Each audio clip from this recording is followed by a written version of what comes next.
Yo. Greetings everyone and welcome to another episode of YouTube Dumpster Dive, the show where we take a dive through the garbage heap that is YouTube and find the gems and coal alike deep under its surface. And today our episode's theme is all about Fanime. Now some of you might be wondering, what's Fanime? Well, it's basically an anime made by a fan, thus it's Fanime. Now, the actual contents therein can differ a lot. They are usually almost always pretty low budget, as you might imagine. Some of them are based on established series, sort of like a fanfiction given an animated or at least semi-animated form, while others are wholly unique series, or a combination of the two, with it being an original story, but still sort of based on an anime series of some kind. And in my personal opinion, this combination can lead to some of the most passionate and endearing pieces of animation here on YouTube, as well as some of the most funny, strange, silly, and sometimes cringe, but still must-watch art on the platform. So if you're a fan of Fanime or you're completely new and don't have any idea what the hell I'm talking about, then please, I invite you to sit back, relax, and allow me to take you through another tour through the dumpster.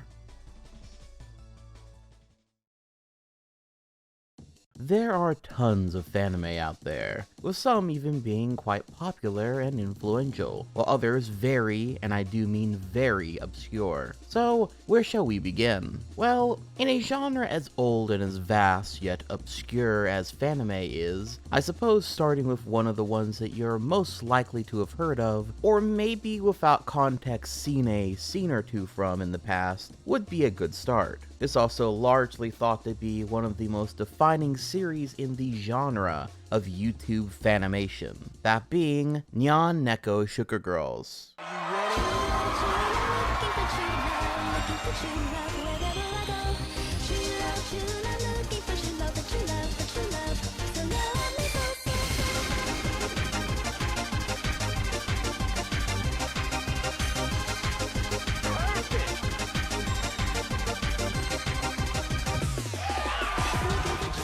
Nyan, Neko, Sugar Girls is an 11-episode Fanime, with its first episode releasing back in 2010 on April 9th, and its final episode coming out on 2012 of December 24th, though there have been a few shorter little videos and skits made alongside all these episodes as well. The series follows three main characters, Raku-chan, Koneko-chan, and Hitoshi-san. Raku-chan is a cheerful cat girl. Koneko-chan is also a cat girl, but is more the chill of the two. And Hitoshi-san is, well, the boy of the group, and also Raku-chan's love interest. The series is animated in MS Paint, and if you couldn't tell, it's done so satirically. In fact, the whole series is sort of a parody of both anime tropes, but also anime fandom / otaku tropes, many of which can be seen from other Fanime older than this one, such as all the characters being drawn in what can be described as a very 2000s DeviantArt fashion. And also the characters will very often, or nearly constantly actually, spice up their words and sentences with Japanese words like kawaii, nya, desu, sugoi, etc.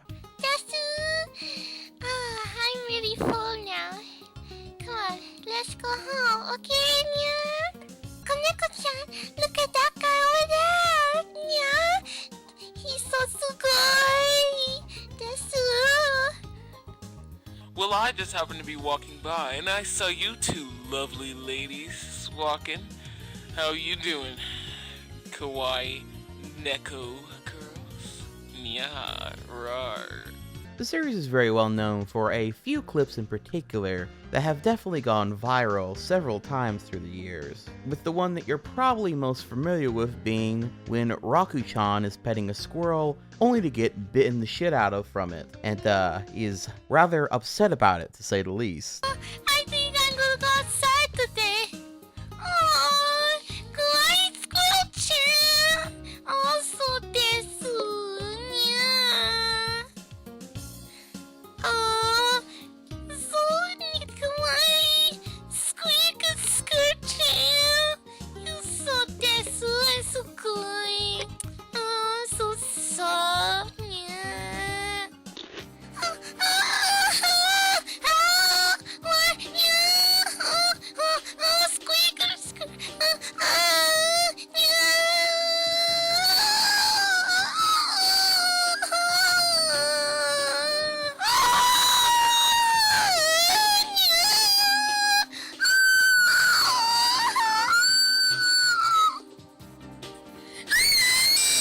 or my personal favorite being when Hitoshi-san goes to have the most delightful, authentic Japanese snack. Oh, what a nice morning it is to eat some breakfast. I'm gonna go downstairs. Some nice pocky and ramen. My favorite. This series, if you somehow haven't seen it yet, is very much worth a watch, especially if you're like me and were there for the height of otaku desu kawaii culture in the 2000s, that I'm not only quite nostalgic for, but that Fanime in general is very much connected to, since, well, if you're dedicated enough to make a whole-ass Fanime, especially back then, you were very likely connected with the hyper fan culture, and indeed, this series is sort of playing and poking fun at that culture, which I'll note, because there was once so many completely unironic people who made videos, Fanime, and other such things, talking exactly like this, there was actually a small portion of time when people thought that this series was actually completely unironic. Though that may simply just come from the fact that it is a niche genre Fanime, and the fact that this particular one managed to break away from its niche and into the mainstream circles, it is also considered one of the most important of its genre, and would go on to inspire countless other Fanimes in its wake afterward. But the thing is, and I should note this now, not everything we'll see today will be a parody. I'll definitely show you a few more like that throughout the rest of this video. The vast majority we're going to be looking at are unironic,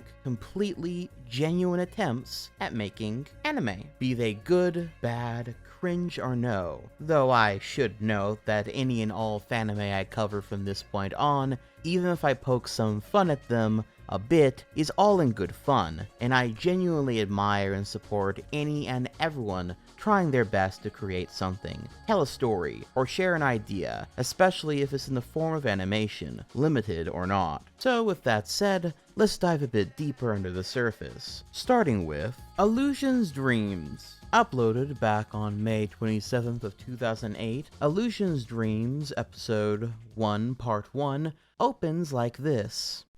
Long before you and I, a distant fight was happening. And so, this is how it began.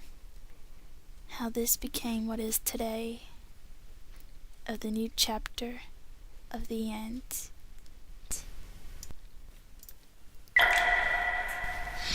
Two worlds went against each other. Blood was shed, and powers against forces against each other. Good versus evil. Good almost fell. The child that left without a fate is now missing. Illusions. So, I can't show the audio of this intro because the video will get copyright claimed, but this Fanime right here is what I'm gonna call a perfect example of what was generally very popular in the genre, that being a magical girl show with a mixture of slightly darker elements, but also a more comedic slice of life aspects too. If you don't know what any of that means, basically a lot of people who made Fanime were inspired by magical girl anime shows, like that of Sailor Moon and Tokyo Mew Mew, where it features a bunch of girls who can transform into these superheroes so they can defeat monsters, bad guys, aliens, etc. However, they were also heavily inspired by shows like Ouran High School Host Club, Azumanga Daioh, and Fruits Basket, all of which were based on more character, slice-of-life comedy, and in some cases drama. But also, a lot of them were also inspired by series like Higurashi and Elfen Lied, both being series that features intense violence, darker themes of abuse, and characters that were at times morally gray or truly twisted in the right context. Sounds like a bit of a strange, almost schizophrenic combination, right? If you were to meld all these things together. Well, I think you'll find that many Fanime, at least early on, tended to have some mixture of all these things. Maybe not all three of them, maybe some are stronger in one aspect than another, but one of these three core genres, or types of anime, was sure to be in there, as a core source of inspiration, at least in the early days of Fanime. In addition addition to some other influential series at the time, such as Inuyasha, Hellsing, and maybe something like Bleach or Naruto. Now, I point this out because understanding what series inspired Fanime, I think is interesting to note because it helps sort of appreciate what the creators were going for, and how they were either going with these formulas or trying to break them in some form or way. Also, I suppose I should probably say that most Fanime, at least back in the day, but largely in general if I'm being honest, are made by women. Usually young women and teen girls, which also obviously influence what sort of Fanime would be most likely to be created. It's why things like shonen or mecha Fanime are something that do exist, but they're a lot more rare for sure. All that rambling aside, IllusionsDreams follows main character Mew Mew and her friends Tobari, Saphira, Olivia, etc. And they're in high school, and they are also the Element Sailor Scouts, and they have to fight the evil Queen Rose, who wants to take over the world, or galaxy probably, and deal with her two evil henchmen, Ming Ming and Tamari, using the new powers that they discover by the end of episode 1 part 2. Wanna go to school? Better hurry or you'll be late. That's what you get for being late to school, Mimi Kuzme. Hey, I'm trying to teach. Now, turn to page 345, class. Is today over yet? God, today's been so slow. Saphira, I'm bored. Yeah, me too. Why is it that they can fall asleep and I can't? I'm gonna die from boredom. Me too. Stop your sobbing and let's go! Yeah. Come on! So, you guys want to play a video game? Yes! Nah, I'll just read my book instead. Where in God's name do you put those books? Shh, it's a secret. Okay. Stop changing the subject. You're not gonna let this go to your head, are you? I'm going to be the winner, and the loser must eat Tavarious cooking for the rest of the week. Come eat me. It's a pretty standard Sailor Moon / Magical Girl type affair, but again, very emblematic of anime, both with its sense of humor and, well, it's sort of being bare bones stylistically. It clearly also being made in MS Paint, but not ironically or something. No, this is the genuine real deal. Terribly bad perspective, really mistimed jokes, and wildly fluctuating audio quality between the different voice actors' microphones and all. But that's okay, because this is exactly one of the sorts of series I love looking to Fanime for, notably with some of the more accidentally funny lines and shots. Not to mention stuff like this about Kingdom Hearts. Why in Kingdom Hearts' name do I do these things for you when you just end up figuring them out yourselves? Ooh! Kingdom Hearts! I love that game. Yeah, I do too! I think I still have my cosplay outfit of Sora. As I do for Kairi! Don't judge me.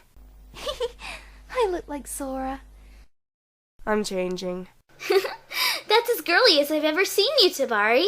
It's a perfect 2-episode saga, and I say 2 because this one, like most Fanime, was never finished. An interesting thing with Fanime, if you start to really get into the meat of them, is you'll find it's often very rare for any of these series to come to any kind of conclusion, or if we're being real, ever get past like the first 2 or 3 episodes. You're lucky if you get at least 4 or 5. And when I say episodes, that can vary a lot. You'll notice with this series that the episodes are split into 2 parts, mostly because at the time YouTube had a time limit on how long a video could be, that being 10 minutes. But to be honest, a lot of these episodes are more like 7 minutes or 5 minutes, 2 minutes, 3 minutes, but then other Fanime have full 20 or 30 minute runtimes. So a episode really is a bit of a nebulous term in the context of Fanime. But nevertheless, because most Fanime never get past their first few episodes, if you end up marathoning a bunch of Fanime, it sort of feels like you're always seeing the start of a story, a pilot of sorts. Just enough to quickly get an idea of some sort of concepts and sources of inspiration and fandom, before they either get bored with it, the team of people working on it fall apart, or life just kinda gets in the way, sadly. In the case of the creator of this little Fanime, Brittany Davis, her channel hasn't uploaded anything in 10 years, but that might have something to do with her being a mom since 2015, meaning that kid would be around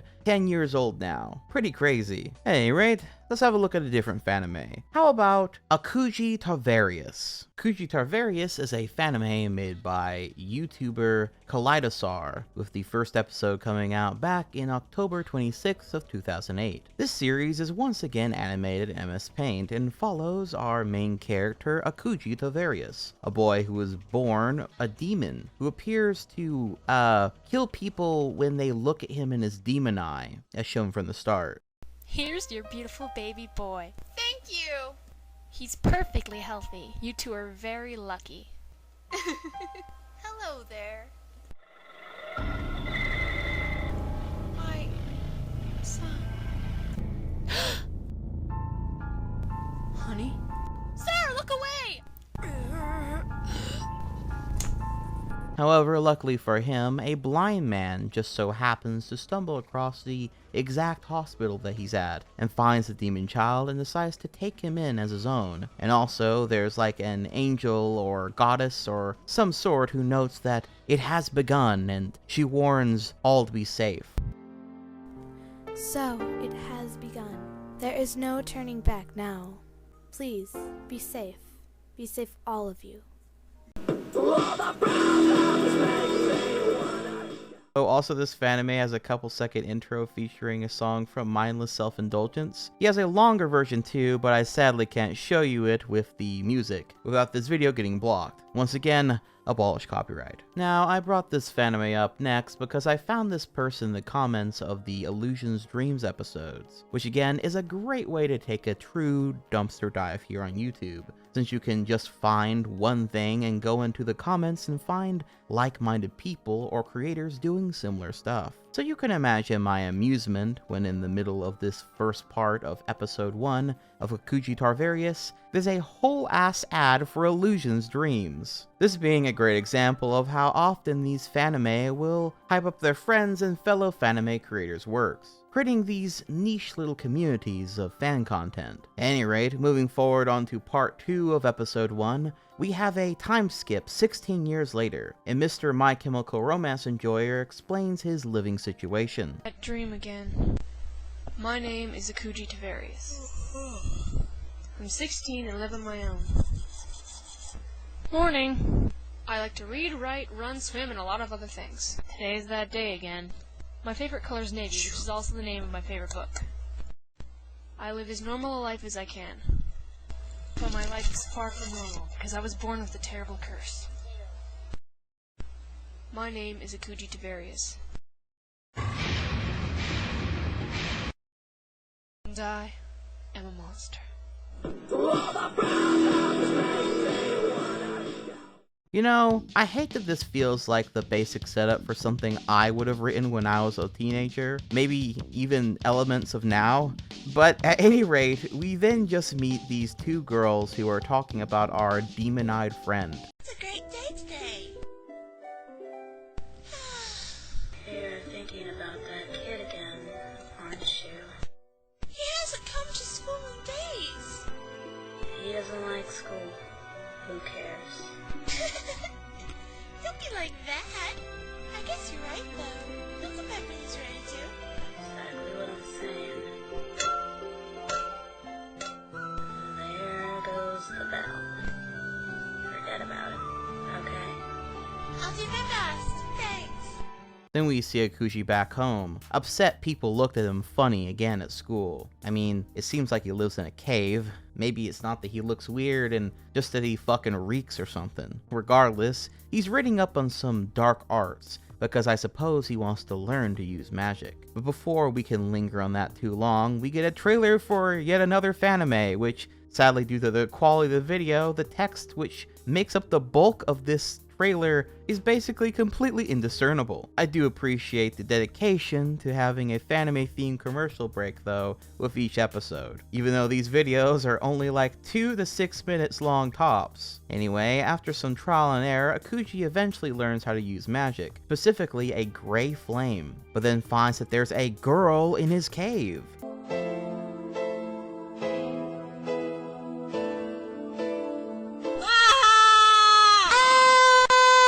However, before we can see more into that, by the next episode there's a flashback to when Akuji was younger and at a toy store with his blind adoptive father, mostly just showing how he got this green plush toy, before we then go back to the cave scene. What are you doing in my house? I don't know. I mean, who lives in a cave anyways? Not like there's anything wrong with that. Okay, enough screaming. What's your name? Name? Do I even have one of those? You don't have a name? Hikari! Yeah, that's it! My name's Akuji. Whoa! You have the coolest hair! Is it naturally that color or is it dyed? How long did it take to grow it out so long? Can I touch it? You talk a lot. No, you just don't talk enough. So, where do you live? Nowhere. I'm a traveler. I don't stay in one place for more than a few days. Oh, well you can stay here if you want, but I don't get a lot of company. Or any. Really? Cool. Wanna go catch some fish? Catch fish? Don't tell me you've never fished before. I have never fit. I told you not to tell me. Wait a second. I could teach you. I don't like the sound of this. Come on! So clearly Akuji has a new friend that is adventurous and upbeat to bounce off of his more downtrodden attitude, which again feels very Fruits Basket coded. If you know, you know. Then we get those two girls again, and they are talking about Akuji again, and how he's bullied and how they feel bad for him, and that they are going to have to talk about this more when they get home. Alex, get in here. Yes, Joy? You were right to worry about that kid. He's not coming back to school. No, you were right. I saw how the other kids treated him. It's much better that he's not coming back. We'll talk about this when we get home, alright? That sounds good. I'm glad. Do these bitches talk about anything else? Anyway, Hikari and Akuji then go fishing with their hands, I guess, before things get more hot and heavy, and this girl kisses Akuji on the cheek. You're just tense. Here. They then sit and watch the sunset together before Hikari asks if she can see what his eye looks like behind his hair, to which Akuji says that it wouldn't be a good idea, much to her chagrin. So she waits until he falls asleep that night to uncover his hair to see what his eye looks like, and then proceeds to, fucking die. Oh.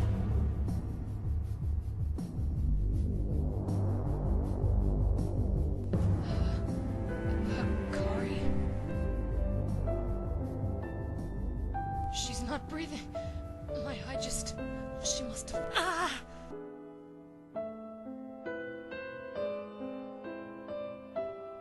I took her soul.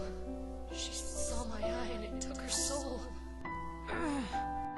Yeah, there goes that character, because his left eye kills people with just a gaze. He probably could have worn an eye patch, or more protection over that than just some fucking hair. You know what I mean? Maybe you could have led up front that, hey, I don't just have a weird eye or something. If you look at that eye, you'll, you know, fucking die, or take her soul as he puts it instead. No, man, you wouldn't want to look at my eye. You wouldn't like it. Yeah, way to fucking undersell it, bro. That aside, this series sadly comes to an abrupt end when we flash forward several days later, and a group of fantasy mages and warriors come to kill him because the village hired them to kill him. But I thought this took place in like modern day Japan or whatever. Now suddenly it's like they're in an old fantasy setting? You're looking at him. He doesn't look like a monster to me. Yeah, maybe the villagers had bad eyesight. Sorry we haven't had the right introduction. My name is Sukashti. Hi, I'm Dante. I'm Jest. We're Hatari. Nice to meet you. Same goes for me. Is she talking with herself? The name's Therisis. I don't see the point of the introduction since you're not the guy we're looking for.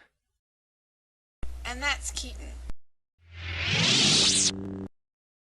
People call us the Six Heroes.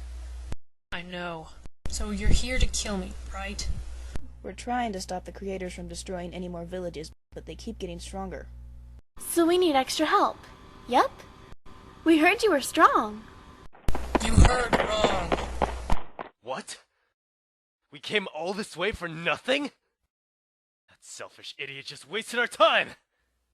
Don't blame him. It's a lot to ask for someone to risk their life. In the end, it's his decision. Yeah, so like, he joins their party, I guess, and we end on some villains talking about their evil plan to take down these heroes and such. Cade, have you checked the troops? Yes. Good. You will lead them to Jurek Pass, so they can destroy the Six Heroes. There is a village through there that I want taken over, but you will not be doing any fighting. Alright. The heroes have a new fighter. I want you to find out all that you can about him, then report back tomorrow. Now leave to await my command. You really think that pathetic troop of Settlocks can kill the Six Heroes? Of course not. But the new member might be the key to doing it. If we take down the weak links, the rest of the chain falls apart. They don't stand a chance.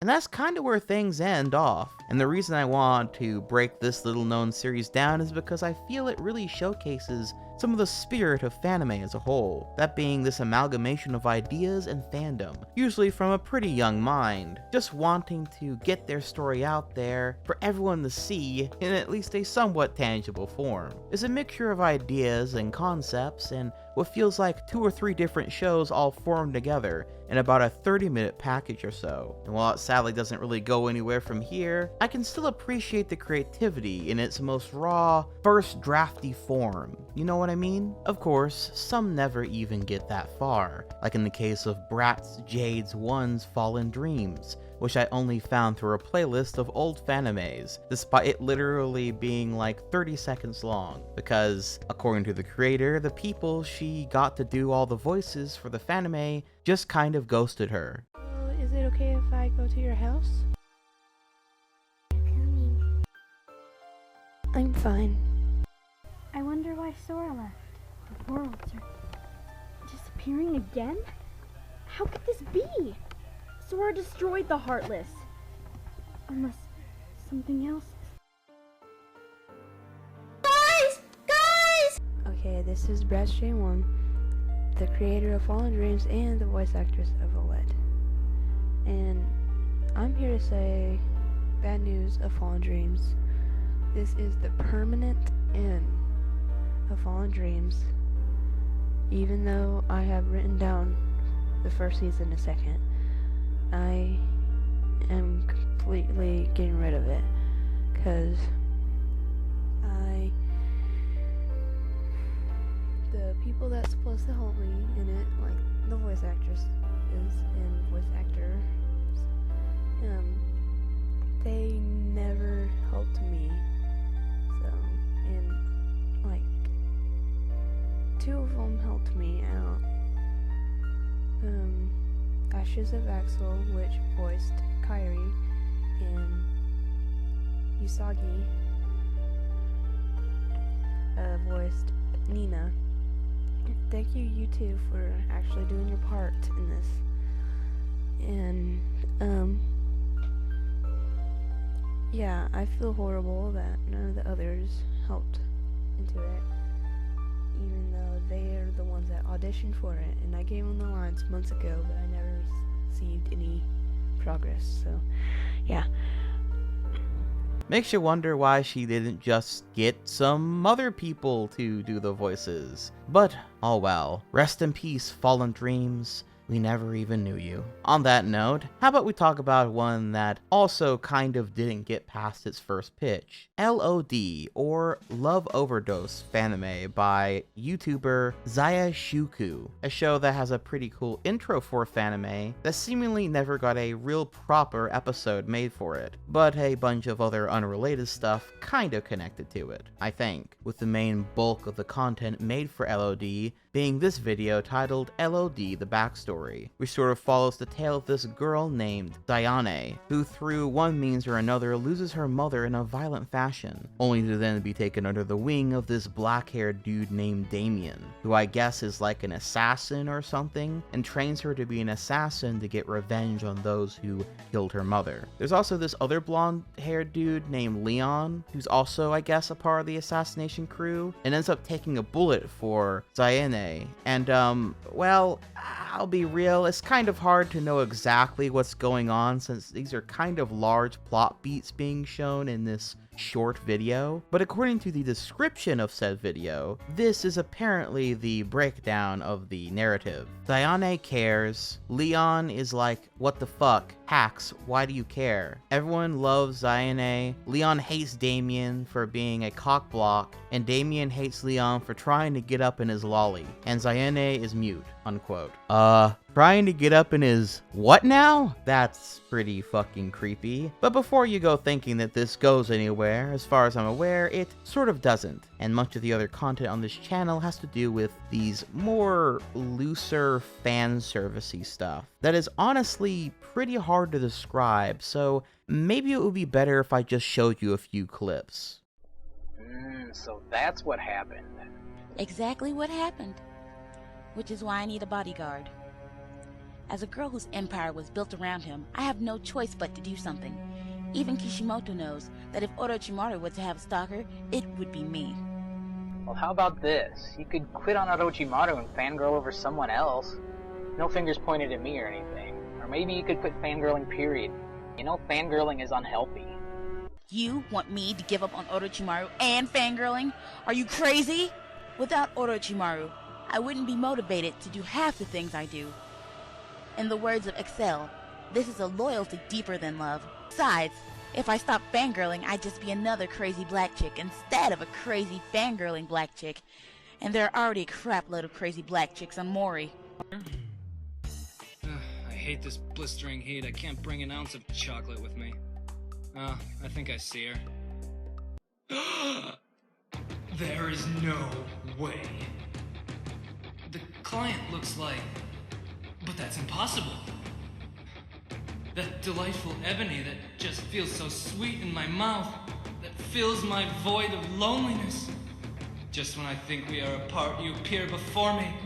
This must be a sign from the gods. I can't believe it's... Chocolate! Chocolate! I think I see him, but what the hell is he doing? Chocolate! What the hell is he talking about? Chocolate! Hi. My name is Diane, and you're to be my bodyguard. Anything you need, my chocolate princess. And that's nothing compared to the video titled LOL Dante 2, where the same character is trying to keep Dante out of her house, because in the last video, which was apparently completely flagged and taken off of YouTube, Dante apparently, raped her, I guess. And now he's trying to apologize for doing so, and I'll just show you a clip or two. I'm respectfully asking you to leave. Wait a second. Don't I get a chance to explain why I'm here? I'm here to apologize for what happened. I've went to therapy as well, and I realized I needed to apologize with you to move on with my life. If I trust this man, I don't know what kind of stunts he'll pull. Letting him in could be the first step in a descent into hell. But everyone deserves a second chance. I can just make a peace offering by letting him in. I don't have to forgive him. Don't misunderstand. I haven't forgiven you for what you've done to me, Dante. I didn't think you would forgive me without proof of change. So, can I offer you something to drink, something to eat, or maybe even another chance to rape me, you bastard? Excuse me, I must be coming down with something.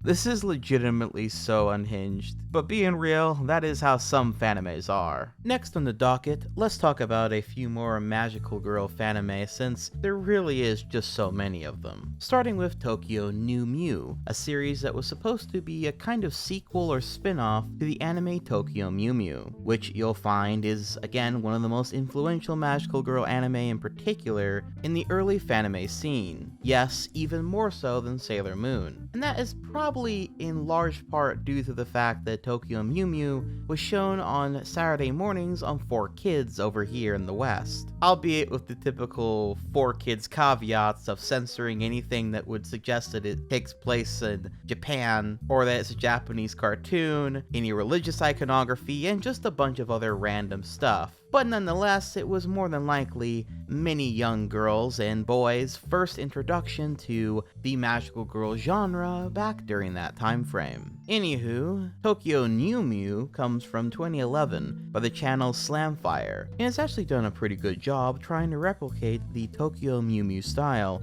but in MS Paint of course. Where's my shirt? Mom, where are my pants? Oh man, and my socks. What's going on? All of my laundry is just... Oh, man.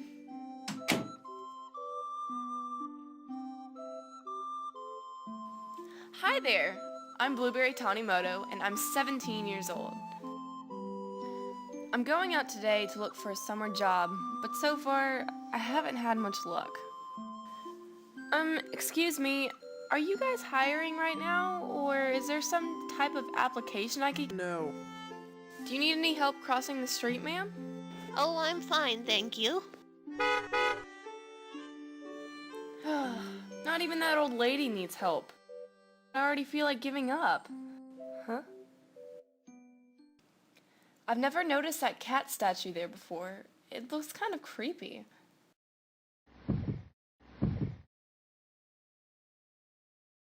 What's going on? What's that light? This is definitely not my day. Where am I? What? What are you doing in a place like this? Better yet, what am I doing in a place like this?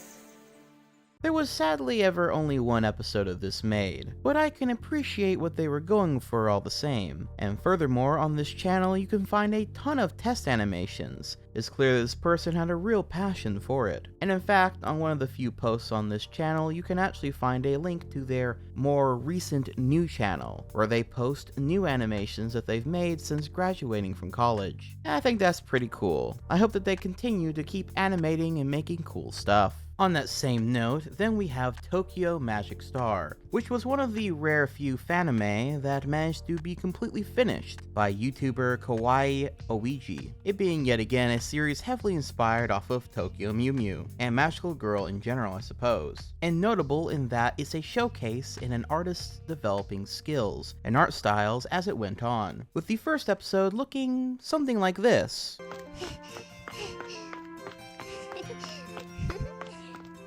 Oh my, if it isn't our little Sakura coming from Miyagami High. Yeah, that's me. So, what are you doing up so early? Running errands for your mommy? No, actually, I'm going to go audition for something. Of course you are. Wait, audition? Yeah, I'm auditioning for Misaki Entertainment Company. What? No, you can't audition for that. I'm auditioning for that. Oh, sorry. Well, it's not like your competition anyways. I can sing you out in 1 second. Sing me out? Well, since you're going, we might as well walk together. If you know what I mean. Sure thing, Umi. Alright, come along, if you wish. Also, don't just call me Umi. Call me like Miss Umi, or something cool like that. Well, that's not that cool. Shut up! Who invited you along anyway? You did. And the last episode looking something like this. Misato-less. We're not here to talk about that. What else should we talk about then? Do you expect us to ignore it? It's been 2 weeks of silence since. Well, what should we say? It was a shock to us too. Kenta. Well, what do you expect from me, Chizuru? We didn't know this was going to happen. This is nothing like the last time. This isn't some random soul. This was someone Ichigo knew. This was someone close to her, someone she loved. I keep imagining the two of us in that situation, and I get terrified. So do you really expect me to keep me calm? Really? No! Which is pretty damn impressive. The show itself is actually quite popular in the Fanime fandom, and according to the channel's description of the series, it's about, quote, Sakura Masayuki is a normal 15-year-old girl who wants to live out her dreams of becoming an idol. After passing an audition and getting signed up to a company with her friend, Umi Matsuoka, the two see the world change slowly around them. The two then find that they have been chosen as sacrifices to Satan and have become magical girls to stop his evil doing or else. However, they will not give up without a fight. Sakura, death, and Umi, depression, will now try and fight to save themselves from being killed, along with their new friend Ichigo Kojima, despair, and Tomomi Usaki, who is also death from years earlier. The four will try and defeat Satan's crew, or else the cycle will repeat itself again, unquote. Which, I gotta be real, is a pretty sick concept for a magical girl anime.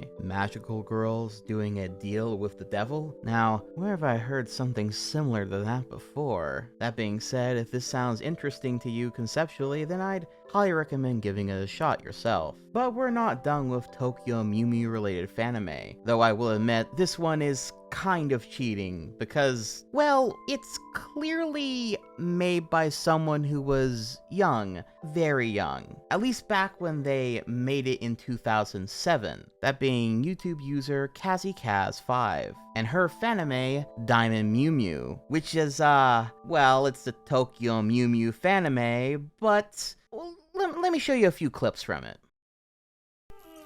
Morning, Amiko. Morning, Mum, and can I go to the park later? Okay.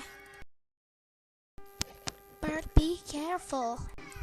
And you need to get dressed fast. Fine. I hope I look good. Do I look good? I can't tell if I look good. I hope I look good. What's this? How does it activate?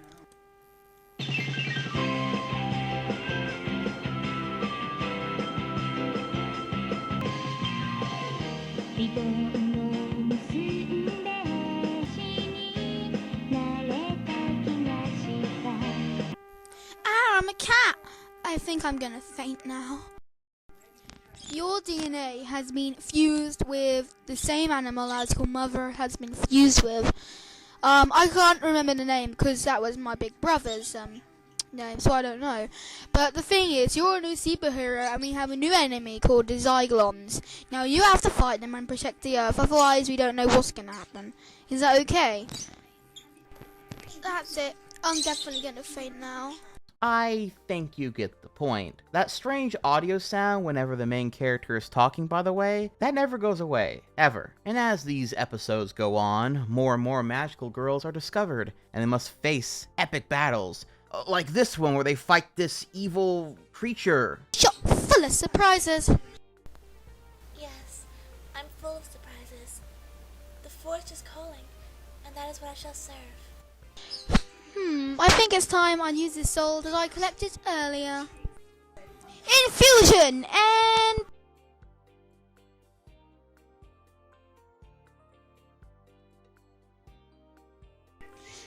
Get them, Fire Beast!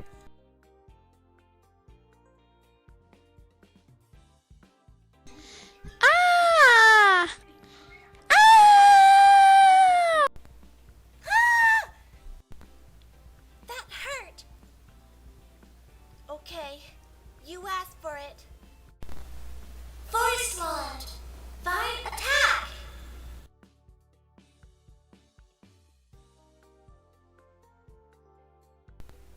Emiko, do your thing. I can't hold this forever.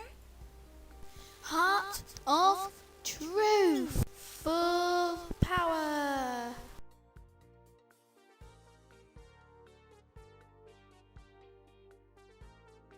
Now, bearing all in mind what you just saw, what if I told you that this Fanime actually got to at least episode 13, and by then, in 2012, it actually looked like this?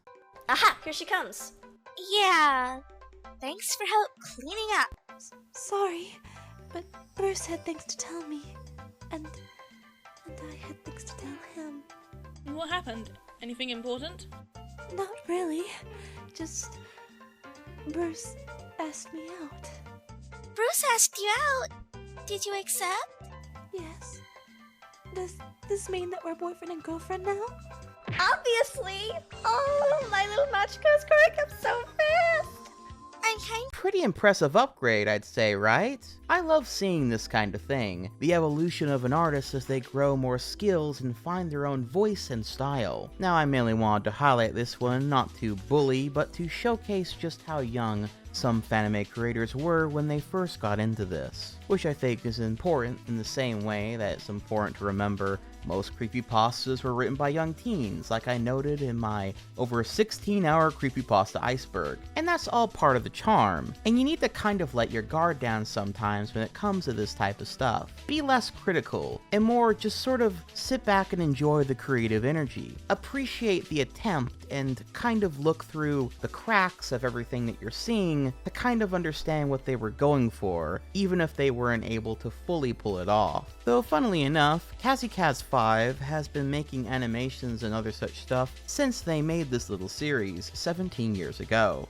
And they recently hinted 2 months ago at possibly reviving this Fanime now, with their new animation and art skills to create something truly cool, which I genuinely wish them luck on, and I will definitely be there to watch it if they end up going through with that. It takes real passion to try and make something from such a young age and share it, and a lot of courage at that. And even if it's not exactly what you envisioned, or you just simply didn't have the skills, equipment, and know-how to quite pull it off, I can appreciate the real genuine creative spirit it takes to keep at it all these years later, and to never give that up. And speaking of not giving up, or at least not doing so for a very long time, we also have MagicHeart by YouTuber MagicMe123, which is one of the oldest Fanimes here on YouTube, with its first episode coming out on January 6th of 2007. And it is a magical girl series as well, that, well, again, I guess I might as well just show you a few clips from it, huh?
Or Tom?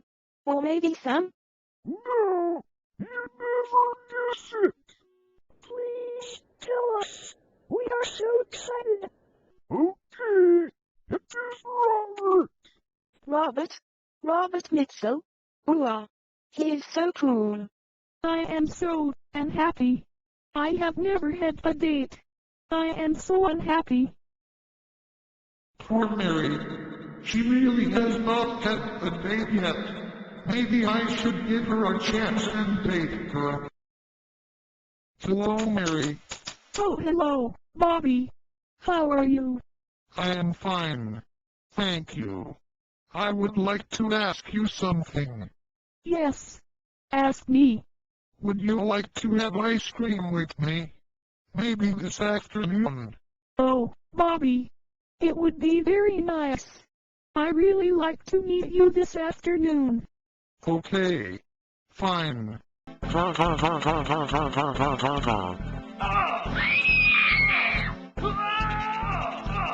Dot. Who are you? I'm Turbid, but that does not matter. I want your heart. My heart? What does it mean? I will show you. First. Bobby. No.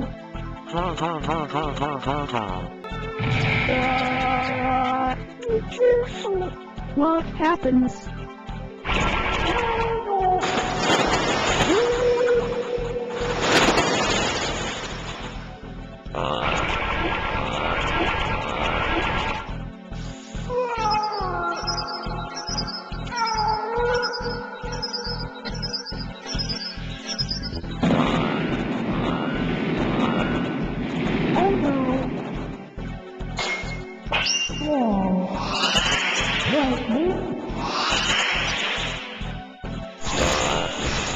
Where am I? Mary, you have to save the world. Pardon.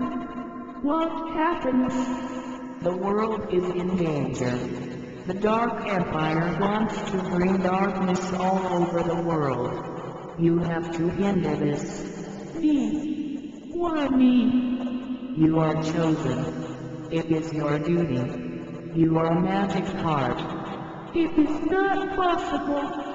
Now go and help the others. Transform into MagicHeart and destroy the evil.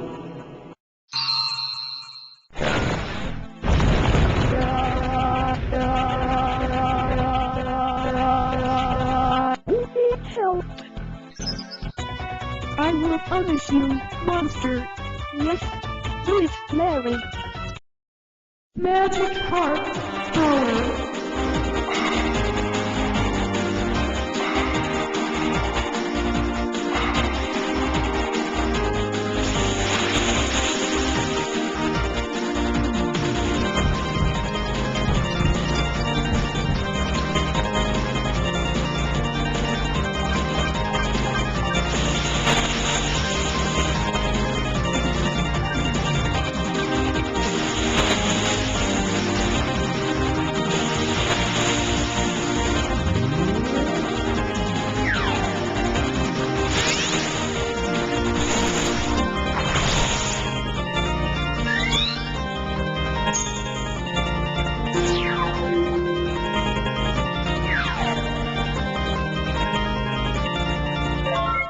Yeah, all text-to-speech and very, very basic animation. And yet, limited as it may be, what if I told you that this is seriously one of the only Fanimes to not only be fully completed, but may also well be one of the very first to ever actually be considered complete? I mean, I suppose maybe that's not crazy shocking since it is much more rudimentary clearly, but then the question must be asked, if it is fully completed, how many episodes would you guess that it had at its completion? 5 episodes?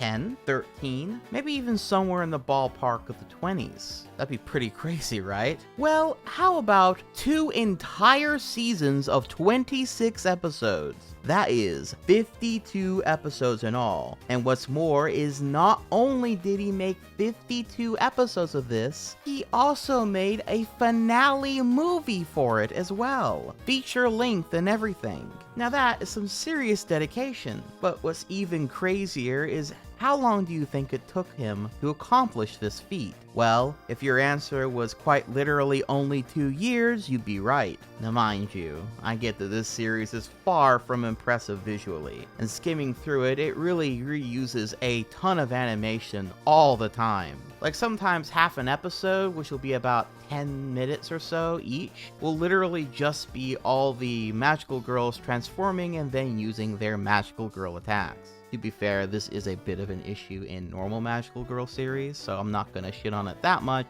but still, it must be said. But even still, the mere fact that it still exists as a complete idea of a proper ending is kinda baffling, and very impressive for that reason all the same. Especially when the norm of a typical Fanime, and how most animated series online period, is that they tend to never have proper endings. The funny thing is too, is that Magic Me 123 wasn't even done after this, as he would go on to make several episodes of another Fanime he began called Alien Fighter. Now this one seemed much more ambitious and had actual voice actors this time around, which, might I add, he managed to convince to work for him doing this project from all the genuine fans that he got from his little MagicHeart series. And this Alien Fighter series has a pretty sick intro to boot that hopefully YouTube allows me to show you without it being copyright struck.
And also, some of the voice acting in this is just simply wonderful. What planet is that? That is Earth, Healdus. I will leave the babies there. Are you serious, Lucius? Do you think they'll be safe there? Nobody will know they aren't human. They will look like them. Plain, ordinary human beings. You know what I mean, Lucius. There is no other option. Their homes are destroyed, Healdus. I will let them live on Earth, and hopefully, they will have happy and safe lives. Okay, if you say so. And Healdus, I want you to go too. You must remain there as well. But what about you? I can't leave you alone. I have to go and hide the artifact. The Dark One is not allowed to get it. Lucius! Don't worry, Healdus. I will be fine. Please, look after my son. He will be entrusted in your care. Do you understand? You can trust me, Lucius. I swear I'll always be by his side. Thank you, Healdus.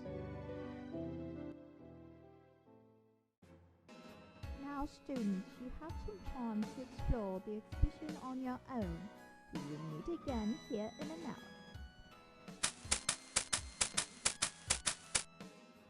I don't know about you, but that guided tour was very boring.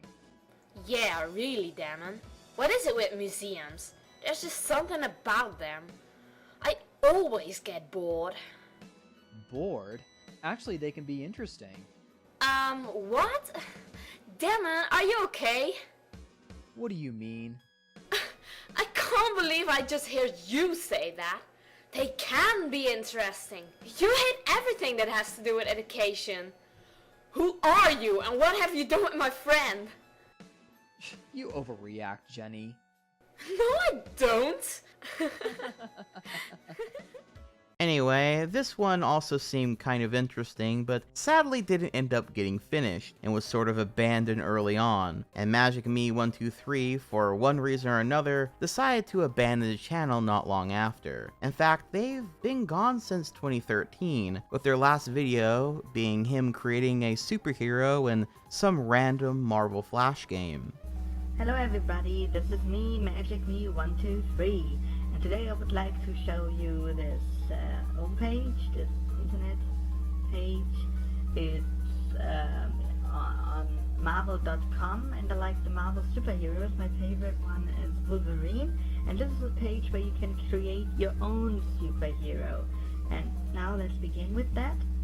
Mind you, he did do a bit of a Q&A type thing in one of his last videos he ever made besides that one, and kind of talks about himself, noting that he's from Germany, and that English is not his first language.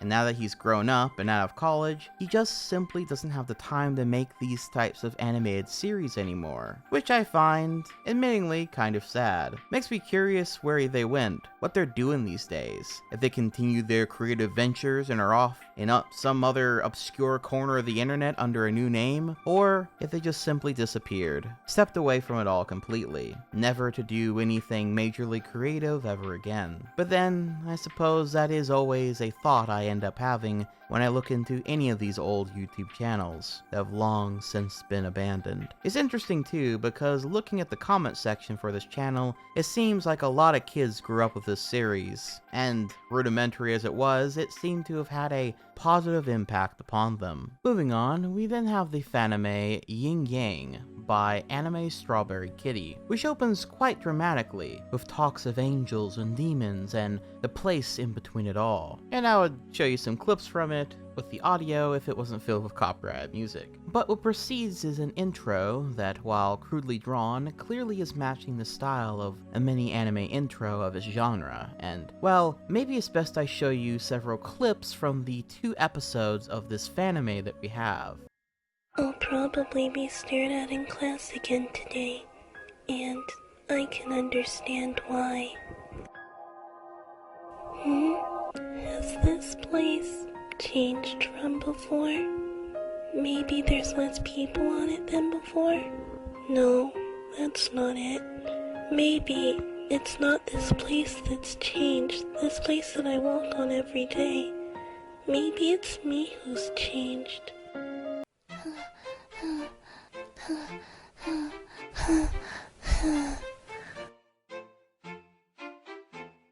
Huh? Oh no, I think I'm late again. Good morning. You're late again, Chiyoko. I know, I'm really sorry. Honestly, I know you're still suffering, but that doesn't mean you can come to class late every day. It's already been a month since that day, so I was hoping that... I'm sorry. It won't happen again. Now take your seat. Now clearly, the audio quality of the mics isn't the best, especially with our main girl kind of always whispering her lines in a monotone voice, giving it a strange ASMR type feel, which I personally find a bit grating. But between all that, we have this girl who has 2 different colored eyes, that in any normal society would be seen as pretty damn cool. But of course, here is a source of bullying for her, and is seen as generally creepy by all her classmates and peers. However, there are 2 hot anime guys who are clearly interested in her for some strange reason, and they both just so happen to have the exact same color eyes as her, with one having red eyes and the other having blue. And with this series being called Yin Yang, I'm sure you might have started to catch on what the concept of this show might be about. This series was influenced by a lot less magical girl stuff, and more so drama and romance series of the time, with Clannad, Air, and for sure Fruits Basket being major influences here, with music from Clannad in particular being used, and the two boys having a very Yuki and Kyo-esque relationship dynamic in the show, and them all having to live together under circumstances that connect them, and our main character having lost her parents. Lunches, but the school is so totally huge and it's hard to know where you're going. Yeah, that can be a problem. I wonder, up close their eye colors really do look a lot like mine. Maybe that's the reason they haven't commented upon my own. Are you alright, Chioko? Hmm? I'm fine. Kuro, Hikaru. Oh, hey, Chieko, are you heading home? Yeah, but I live close, so I walk home. Really? So do we. Since we're both heading in the same direction, why don't we go there together? This has to be some sort of mistake. Huh? I'm not sure how to tell this, Chieko. But we're supposed to be the ones living here. Here. Thank you. You're welcome. Sorry, our house is kind of a mess right now. A lot of stuff happened a few weeks ago, and so a lot of our furniture got repossessed. Okay, what happened? Kuro and I got scholarship to our school. We planned to move here until we got graduated. So we were going to move into the temporary house. We eventually found one that hadn't been on vacant for a really long time. Oh yeah, this house was vacant for a while. Yeah, but that was almost 15 years ago. I'd hate for you guys to be wandering around when it's already so late. There's another room upstairs. Our relatives used to come and visit us a lot. You guys are welcome to use that room. Are you sure, Chioko? But only until you guys find a better place to stay, okay? Thanks. We really owe you. Sure. I'll just go in and lock the doors now, okay? Oh, hey, Chieko. Shouldn't you let your parents know we're staying here? Huh? My parents. They're both already there.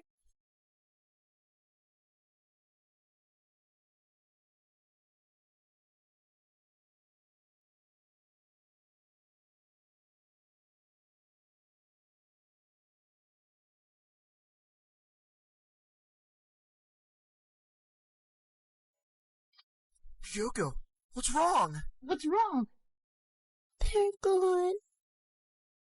1 month ago, they left me here, all alone, by myself. And probably, for the rest of my life, I'll never see them again. Never. Oh my god, bitch, speak up! That being said, the 2 episodes that we have of the series are feature-length episodes, or what I mean to say is they're both 20 minutes each. And while drawn rather crudely at times, like seriously the males in this fanime are built to survive a fucking car crash, it does genuinely feel like real effort was put into this, into creating something that had a very soft yet dramatic atmosphere, and it was very popular in the fanime community for this reason, with even as soon as episode 2 coming out there being a fan art contest, of which Anime Strawberry Kitty actually shows the winners of said contest in the middle section of episode 2, which is pretty cool. By the second half of the second episode, the real meat of the series also finally gets revealed, or at least what would have been the meat of it, as the trio get attacked by a demon dog of some sort, and as it turns out, one of them is an angel, and the other is a demon, and our main girl is a combination of the two, a perfect being of sorts. And there's some backstory given here about this, and I'll try and show you through any of the copyright music here.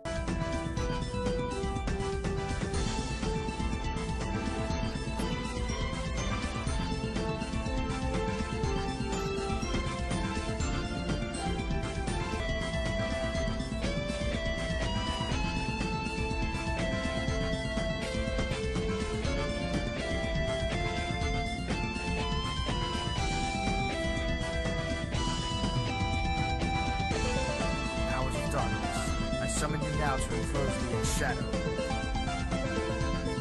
Get!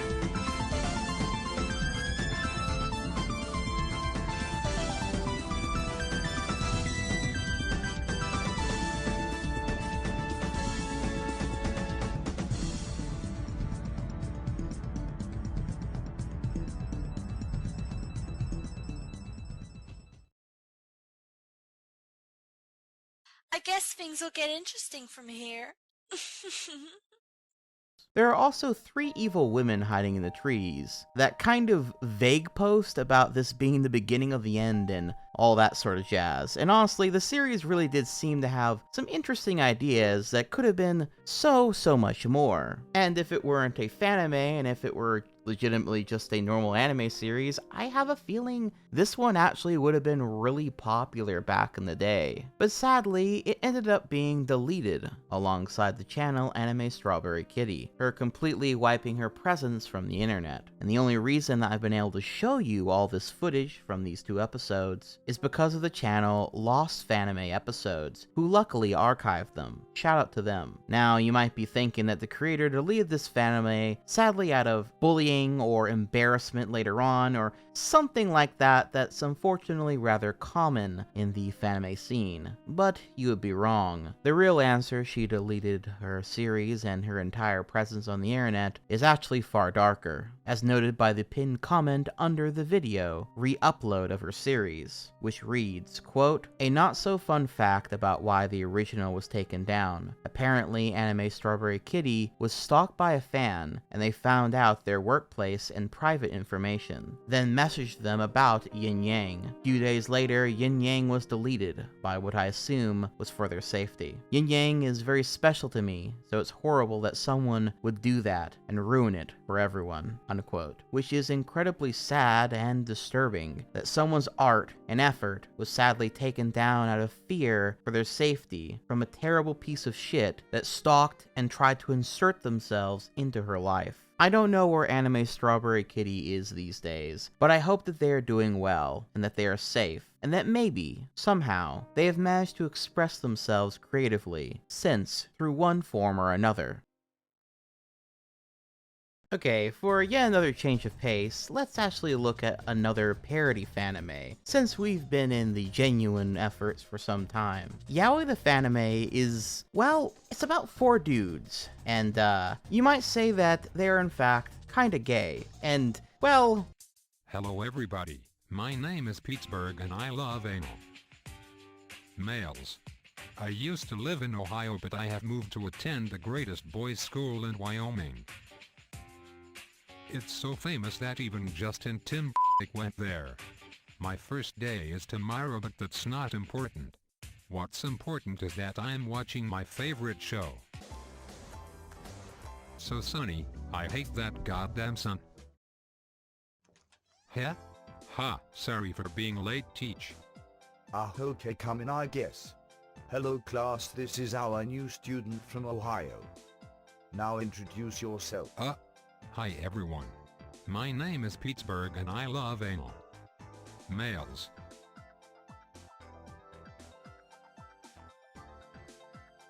Lol, that was pretty funny. Okay, now sit down. So if you take the 3 away from 12 then you get 6. Oh my god, that cute guy with the pink hair is staring at me. I am too embarrassed to look back. Also, did I take this kid's seat or something? Why isn't he sitting? Hey. Do you want my desk? I don't need a desk. That was pretty cool, not gonna lie. Hey new kid, want to sit with us at lunch? Okay, sure. Now, the funny thing is about this Fanime is that by the end of episode 1, the group of 4 dudes becomes a group of 3 dudes. One of them is brutally killed, and not only that, because the other 3 dudes are kind of fucking stupid, they end up touching some of the murder weapons at the scene of the crime, and are now framed for the murder as well, causing them all to be thrown in jail. Holy shit.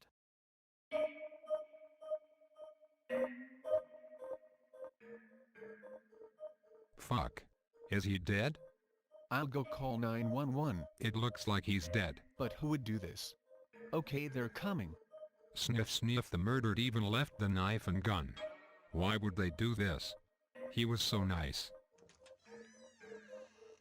Police. Freeze. Put your hands up.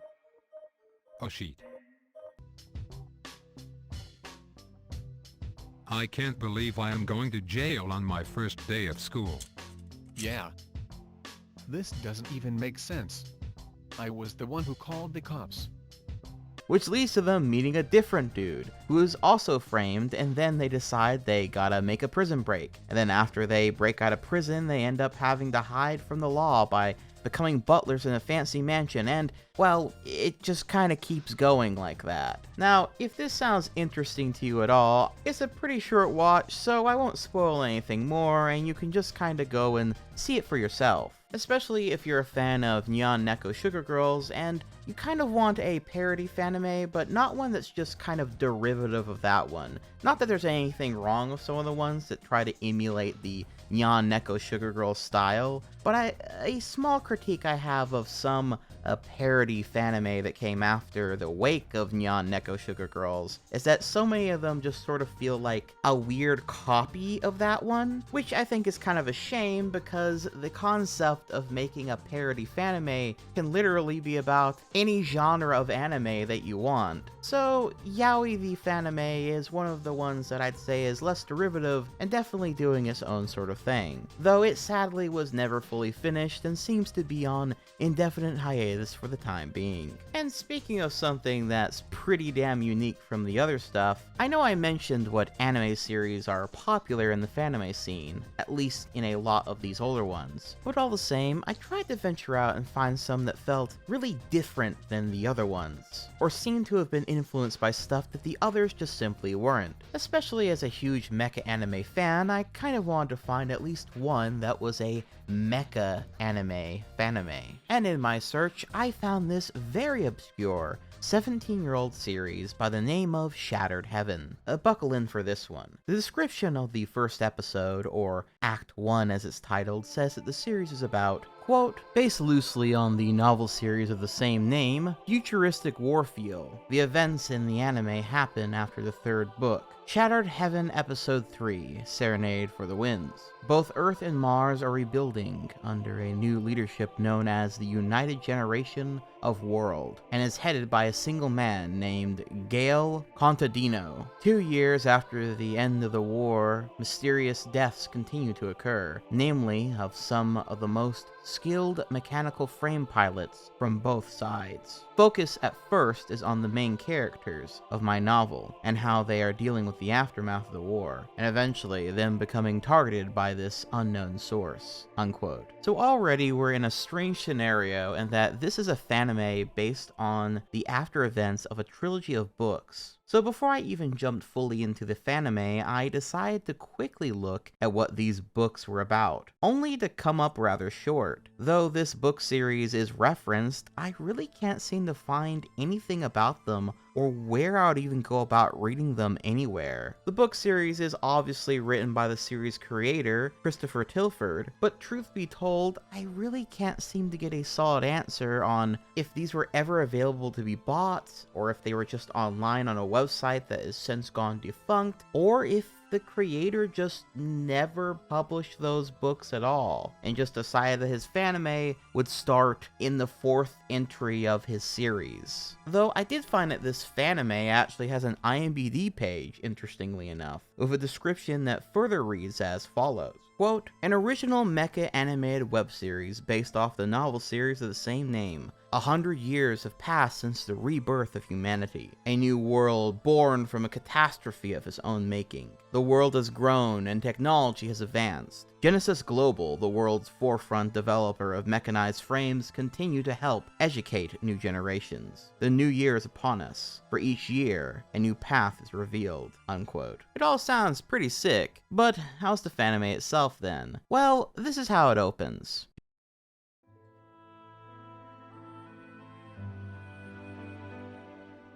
So, I've been thinking a lot. Oh? That's unlike you. I want to apologize. It just dawned on me that after everything that happened and all the things that you've put up with, I've never said those words to you. Not even once. Apologize? For what? You don't have to apologize for anything. I'm just happy that I'm here with you right now. The fighting was supposed to be over. Everything was supposed to work out once Gale took control of the UGE. So why? Why are we here fighting?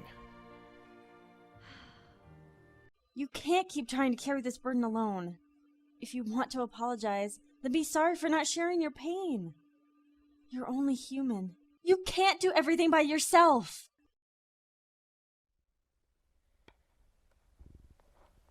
But you shouldn't have to deal with this. This is my burden, not yours. You've dealt with enough. I made a promise to you earlier that I would make it so you wouldn't have to feel any more pain. Don't make me take that back. Yeah, you made that promise, but I never agreed to it. So, hate to break it to you, but you're stuck with me, no matter where you go. Guess I shouldn't be surprised. Sorry. Will you stop apologizing already? If you're going to waste the little time we have left apologizing, then I'll be the one to put you in the hospital. Well then, what should we do before the end of the world?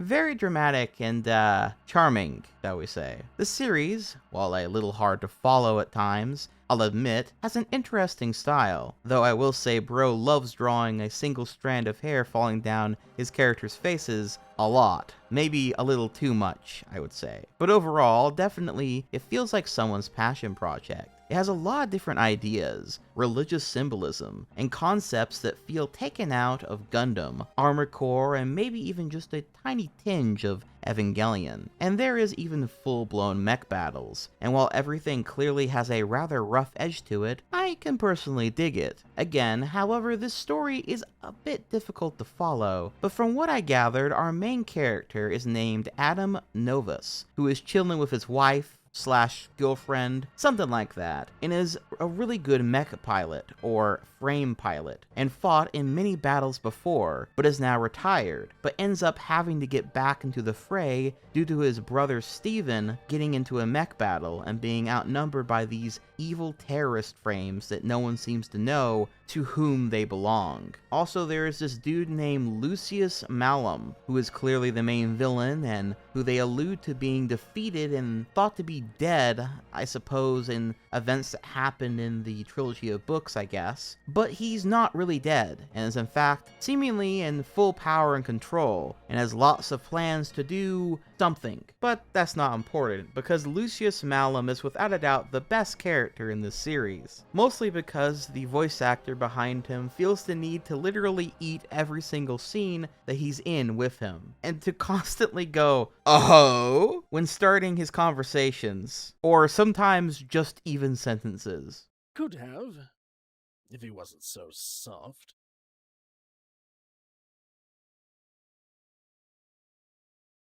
So then, how about we cut to the chase? Why are you here? Oh, Novus, still as naive as ever. I have unfinished business with this world and its inhabitants. Did you think that just because Orbis managed to defeat my UGE, it would be over? You must have forgotten about the utopia on Mars. So you intend to go through your tribulation? Not at the moment. It's quite an extraordinary thing, isn't it? That is? War, of course. This is where the primal instincts of humanity takes a firm hold of a person. Survival. It's our basic instinct as humans. Oh, I'm afraid that's impossible. Oh, you misunderstood my intentions. A lot of the dialogue in this series, though, I will admit, is, well, how do I put this? It's very stilted. I imagine so because the creator wanted to try and catch us up on what the hell is going on. But often, it's not just about the plot, but also characters' motivations and even their personalities just blatantly and awkwardly being said. And while normally that would be a bad thing, and it kind of is, it does give a rather strange atmosphere to the series. Almost like this is a bad dub, except it's just the normal script. Yeah. You're daydreaming again. Huh? Oh, being from the colonies, you only get to see Earth in textbooks. I guess I got caught up in seeing the real thing, you know? Not really, sorry. You'd think you'd be a little more enthusiastic about this. We don't have time to be enthusiastic. We're here to help, not for sightseeing. I really wish you'd realize that. Yeah, I know. I just can't help it sometimes. If I were you, I'd get a little more focused. We're leaving for Mars tomorrow. We've never worked with the UGW before, so we don't know what to expect. I mean, our commander seems to be pretty straightforward. And cute, too. Ugh, you're so narrow-minded. Ugh. Jealous, huh? It's completely understandable. I mean, I am the #1 pilot in our military at home after all. Tons of girls would want a chance to be with me. Idiot. In your dreams, maybe if you spent less time admiring our commander's looks, you'd have found out that she's the toughest commander in all of the angels. I don't think she's gonna go easy on you just because you think she's cute. That being said, between the multiple perspectives, world building, mech battles, and a large cast of different voice actors, this has gotta be one of the most ambitious fanime from this time frame that I've ever seen. However, this series would end up eventually being shelved. But not because the series was abandoned like so many other Fanime series, but instead because it would later be rebooted on a different channel in 2014, with its prologue episodes starting out like this. It wasn't all that long ago when people were so naive to think that the very chaotic nature of war could be controlled. Looking to get an advantage over the enemy, one nation sought out new technology to gain the advantage. The introduction of what would become known as the Advent changed the landscape of war. Artificially driven machines, these Advents would transform war into a game. Disagreements would be settled over who would be the victor in designated battle areas located across the globe. In theory, the idea was sound. To prevent loss of life, soldiers of each nation would become expert operators and handle these battles from a safe distance. But everything changed, as nothing will ever remain constant. The hub of control for all Advent artificial intelligence, Atlas, malfunctioned. Every Advent around the world went berserk, and a full-scale revolt occurred. For years, humanity did its best to survive, but the Advents continued to overpower them. Until the company that would be known as Genesis developed a new weapon. A machine that would be operated by a single human pilot. These frames, as they were called, became the shining beacon humanity was looking for.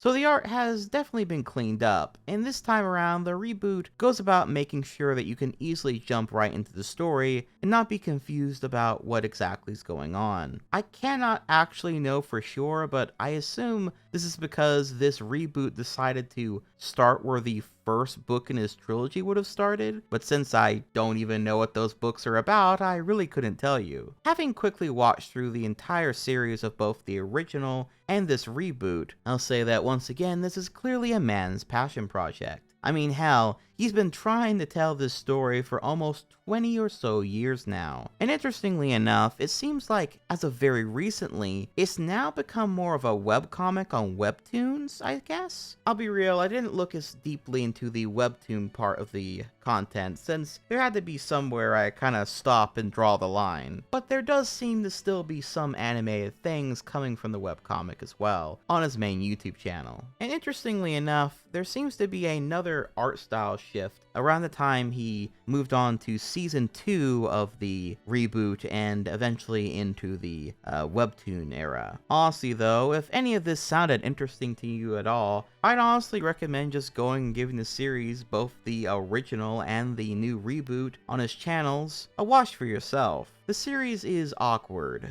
dramatic, and cool at the same time, and I sincerely hope that he is able to complete his ambitious story someday, no matter what form it ultimately ends up taking. Next on the docket, we have another parody Fanime, this one called Mary Mary Cutie, which follows Mary and her two sisters, Katie and Lizzie, who have moved into a new house. Lizzie is sort of the motherly one, since their parents died like a year ago or something, and our protagonist, Mary, is getting adjusted to her new life in a new school when she comes to find out that one of her teachers, named Levi, is really cute. So cute, in fact, that she has a crush on him and basically is in super duper love with him, and it's kind of turning her into a psychopath. Oh my goodness, he's so kawaii! He looks pretty young, at least 20. I just started going here, and I already found a senpai! So guys, how was school? It was great. I made a bunch of new friends. Do I tell them about my kawaii senpai? My day was okay. I didn't meet anyone new. I had to eat lunch in a bathroom stall. I almost threw up in gym, so I got to meet the nurse. I like my teachers at least. Oh, are you sick? No, it was because I ran a lot after lunch. Well, that'll do it. Any homework? Geez, Lizzie, you're starting to sound like Mom. Katie! Don't say that! I'm sorry, but she is. Guys, stop it! Mom is long gone. No need to argue over something so... Never mind. Go up to your rooms and do what you usually do. Oh my goodness, his voice is so kawaii. I can't get over him. How will I ever talk to him? Hey, Levi.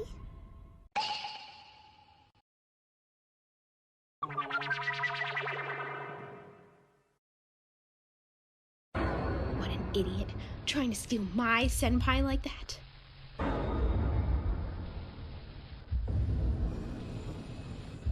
Ugh, how dare she do this? I could...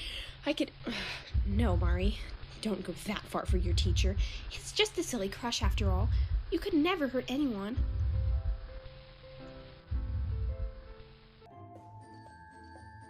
Lizzie, Why did you do that? What were you thinking? I was really embarrassed and sad because, you know... Yeah, I know. But that gives you no reason to run into the woods of all places. You're lucky if you don't have rabies or something. Yeah, can we go home now? I'm cold. Now, by the time we get about halfway through the first season, we have a bit of a plot twist in that Mary has a stalker, it would seem. And, well, this happens. I know. What do you want to do now? I really need to talk to Mari. It's getting late. Are you sure she's okay? They're probably on their way home now, I hope. I just love him so much. I can't bear the thought of losing him.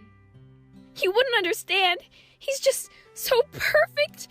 I haven't even known him for that long. I hardly know him at all. But I can't stop loving him. What the Hey, Lizzie, this guy's looking for Mari. I don't know why, though. Me? Yes, you. I need to tell you something. What is it?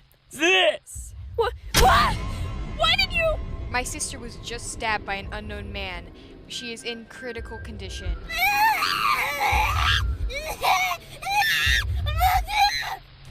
The series at some point turns into a strange mixture of comedy and creepypasta-like cringe in a good way. Levi obviously rejects Mari's advances, but also ends up getting into a secret relationship with her older sister Lizzie, and Lizzie also apparently killed Mary's stalker off screen, and might be a bit of a psychopath herself, and she's afraid Mary will find out about all this, and eventually Mary is dealing with a school bully named Ellie, who keeps calling her a thought and embarrassing her in front of the entire school. And again, I guess I'll just show you some more clips from it.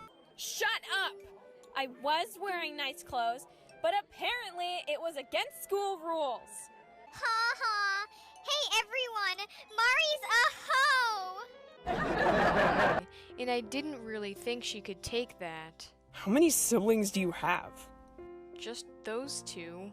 Why? It's normal to have siblings. I'm an only child. Oh. Anyway, why didn't you try to stop Ellie? I mean, I know you don't like Mari in that way, but keep in mind that she's my sister, and if anything, you should respect her at least. I didn't really know what to say, I guess.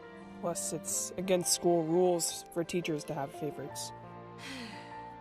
Well, next time, I advise that you tell that Ellie brat to shut her trap before I do it for her. With staples. I don't really like dealing with Mari when she comes home screaming and crying. I understand. It's getting late, and I have to deal with brats tomorrow. Okay, good night. Ellie, something's off about her. I'm on to you, brat.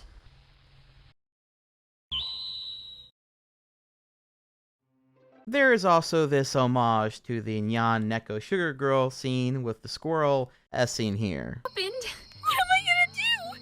He knows I like him and he's going to think I'm a total freak! Huh? Hey, little buddy, what's the matter? Aww. I hope I don't get rabies! I feel really weird after that! This series obviously being extremely inspired off of that Fanime. And again, if any of this seems interesting or funny at all to you, then I'd highly recommend checking it out. Interestingly enough though, it seems the original series was all re-uploaded a few years back, after the original creator deleted it off their channel and actually deleted pretty much all of their social media presence. Why they did that is strangely difficult to get the full answer to, but from YouTube comments referencing what happened, the creator of this Fanime allegedly had a Discord server, and there were minors in there, and some of them were being groomed. Now, whether the creator knew about this going on in their Discord server and did nothing about it, or they encouraged it, participated in it, or was oblivious to this, I really can't tell you, because all the pages and videos referencing this drama seem to have been wiped clean from the web. Even this re-upload channel tries to explain things in sort of vague terms, but then links to 2 DeviantArt pages, which are supposed to have journals that explain the whole drama and what happened, but these have both been deleted and cannot be accessed even through the Wayback Machine. So due to this, I don't really feel comfortable saying much more on it, since the difference between the creator deleting their entire online presence out of guilt of minors getting hurt in her server while she wasn't aware of that going on, to the opposite of her actively being a creep or being okay with this type of behavior in her community, are far too drastic a discrepancy for me to go off of just random YouTube comments alone. But I figured I'd at least note it all the same, and if any of you know more about this drama and where I can see some actual evidence of this sort of stuff, please be sure to let me know. Now, for our last entry today, I want to look at a Fanime that was thankfully re-uploaded by the channel WFR98, because if he hadn't, it would have been one of the many lost Fanime series. But I also say thankfully because this Fanime, entitled Superu Ground, is legitimately one of the most interesting Fanime I've ever come across, and I would go so far as to say that it really embodies not only the era that I've been discussing throughout most of this video, but also the mere concept of Fanime itself. Superu Ground follows Haruka, a girl who practices black magic, and her friend Nana. Haruka is dark and mysterious, while Nana is bright and cheery, and yet the two are very best friends and live in the same house together. But you see, there is a far darker story going on. A long time ago, after Haruka's parents' death, she learned how to talk to spirits. Haruka often talked with her parents and other lonely spirits through this power, and Nana was actually a ghost once. But through her powers, Haruka was able to bring Nana back to life, but not without her body also being possessed by a demon of some sort. This demon making Haruka's powers superpowered and giving her abilities that can easily kill people, which is relevant because two police women slash paranormal investigators slash chicks who also seem to have some powers are after Haruka because she's way too dangerous to be left alive and might be connected with some deaths of other people in the area. That's the basic premise, which admittingly is a little difficult to fully parse when watching the show initially. However, I'm now going to play several clips from the Fanime, and I want to see if you notice something interesting about it. Long, long ago, there lived a girl named Haruka. After her parents' death, she learned how to talk to spirits. In the spirit world, she met a lost girl named Nana. Family feelings and love for one another made them closer, and Haruka started to learn black magic, so that she could liberate Nana from the world of the dead. But at night, the magic possessed the girl, and from that depends if Nana will be able to live as a human or not.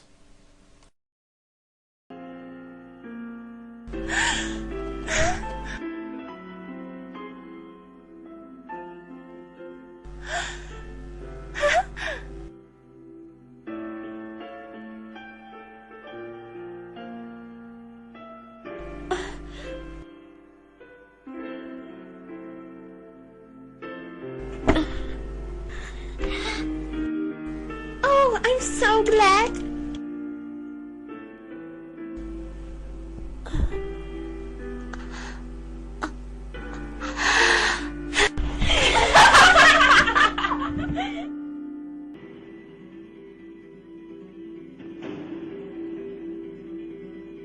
She looks very suspicious to me. She's just a simple girl. I hope you don't believe that some stupid people coming here with pictures and saying that she's a night killer. No, but she really looks weird. Takumi, don't be silly. Kira, listen, I'm the leader here, so you'll go and check. Any more questions?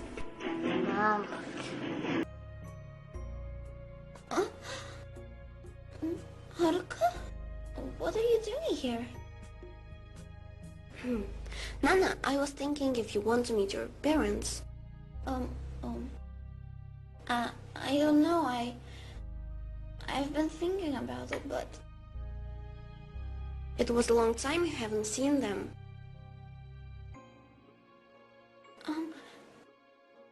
I don't want, I'm afraid I'll be rejected, and it was so... Why? Everything will be alright, really. Okay. Okay. Then I'll go search for the address. Everything is ready. We can meet your parents even today.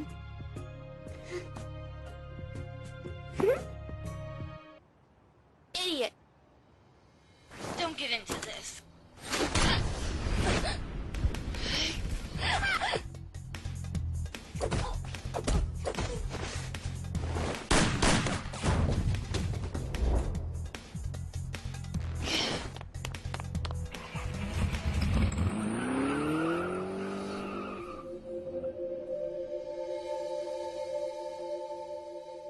Now, if you grew up watching anime like Elfen Lied like I did back in the day, then you would probably know that several shots from that show are lifted slash traced slash reanimated right from that show. Now, if this were a different YouTuber, they might say that this is lazy and stealing and go on some long diatribe about why this is ethically wrong, etc. However, I am instead going to encourage going against these thoughts, because firstly, this was made by a teenage girl, and secondly, it's just not that serious, bud. However, it is still interesting in that the choices in the scenes from that anime and the other anime that she traced or copied for her own story are some of the best shots from the series, some of the most iconic in fact. Shots that convey a strong emotion, or just animation or cinematography wise, visually interesting. And I point that out because to me this shows that the creator behind this Fanime, at a very young age, had a good eye for cinematography. And while they might have struggled to make new scenes themselves with that, or fit it all together in a really seamless way, in fact it's a little jumbled together at times, they did know what shots looked good in the animes that they watched, intuitively, and tried to apply that to their own series. There is something about that I find very fascinating, because in so many ways, Fanimes, what makes them different than, say, a normal animation made by someone with an anime style, is that they are largely tributes, wearing their influences and inspirations on their sleeves. And, well, what better example that could there be on a literal level than a dark, edgy Fanime inspired by a dark, edgy anime, reusing said anime's cinematography and animation for its own purposes. There's also some stuff lifted from the anime Nana as well, which also has some really good cinematography and shots that just convey strong emotions. At any rate, as the story unfolds, it seems that the more Haruko uses her powers to defend Nana and herself, the more Nana's connection to this world of the living weakens, and in the twist of all twists, it is later revealed that it might have been Haruka herself that was the reason for Nana dying in an accident in the first place, her bringing her back to life and being her friend now being an act of penance for her mistake, but also because as time goes on,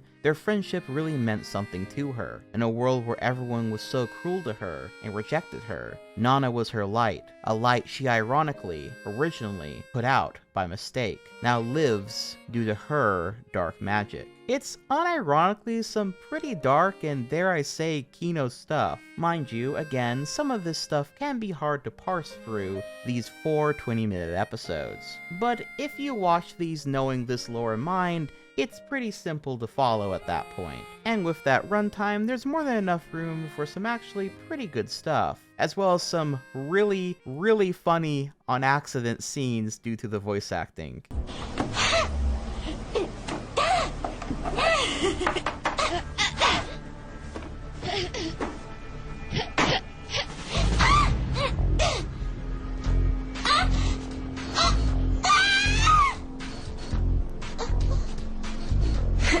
Child, don't be so brave. You might get burned.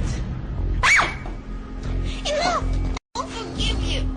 She was my only aunt. Only she could tell me about my parents. From her, my life would change.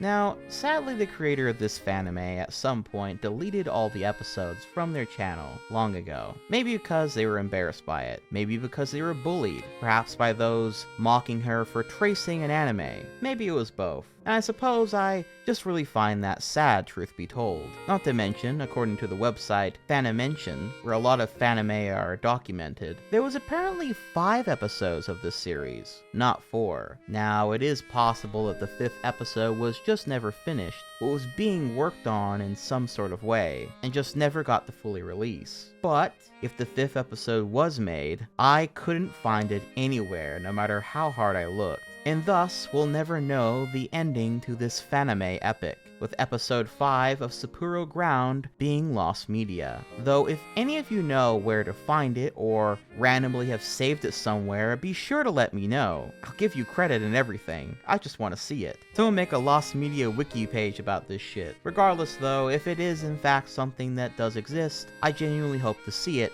as I'm not sure if the series was ultimately ended in a conclusive way with episode 5, but I personally like to imagine that it was. A guy can dream, you know?